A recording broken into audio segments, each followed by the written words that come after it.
माता जी खाना बना चुकी होंगी। माता जी को कहते हैं मदर। मदर चुकी होंगी विल हैव। चुकी होंगी की इंग्लिश होती है विल हैव। खाना बना चुकी होंगी कुक फूड, लेकिन यहाँ पे कुक में ईडी लगेगा, ठीक है। कुकड फूड थर्ड फॉर्म लगेगी। डॉक्टर आ चुका होगा, doctor will have come. Doctor will have come. Come जो है वर्ब की थर्ड फॉर्म है। कम COME कम वर्ब की first form, came second form, फिर कम थर्ड फॉर्म, ठीक है, वापस थर्ड फॉर्म हो जाती है। वो शाम तक दिल्ली पहुंच चुका होगा। ही विल हैव, पहले नंबर पे ही, दूसरे नंबर पे विल हैव। पहुंचना को कहते हैं रीच्ड, तीसरे नंबर पे reached. He will have reached.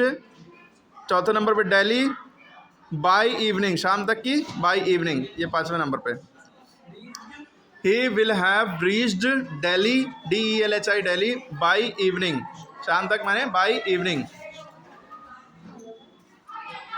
शिकारी के आने से पहले पक्षी उड़ गए होंगे। शिकारी के आने से पहले पक्षी उड़ गए होंगे, तो पहले क्या काम हुआ, पक्षी उड़ गए होंगे। Birds will have flown before hunter comes. Birds will have flown before hunter comes. पहले जब भी पहले लिखा होता है, पहले जो काम हुआ है उसको लिखेंगे birds will have flown before hunter comes, शिकारी के आने से पहले, ठीक है। FLOWN flown. फ्लोन फ्लाई की थर्ड फॉर्म है। Fly flew flown FLOWN। Comes COMES। प्रधानाचार्य के आने से पहले चपरासी कमरे खोल चुका होगा, तो पहले क्या होगा, चपरासी कमरे खोल चुका होगा। The peon will have opened the rooms. Opened OPENED opened the rooms before principal come.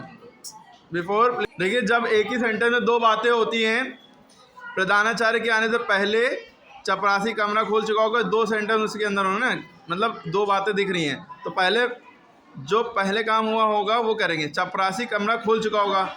The peon, चपरासी को इंग्लिश में कहते हैं प्यून PEON, प्यून ओपनड से, the peon will have opened. Will have opened, हमने क्या हैज़ ओपनड बोल दिया था।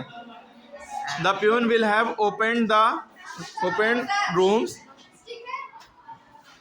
The peon will have opened,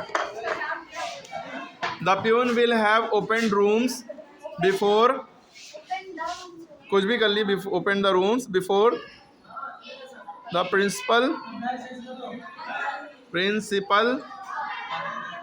comes COMES comes. वो अब तक सो चुका होगा। He will have slept. He will have को शॉर्ट में ऐसे लिखते हैं, ही कॉमा लगा के LL। He will have slept by now. वो अब तक सो चुका होगा। He will have slept by now. Clear है।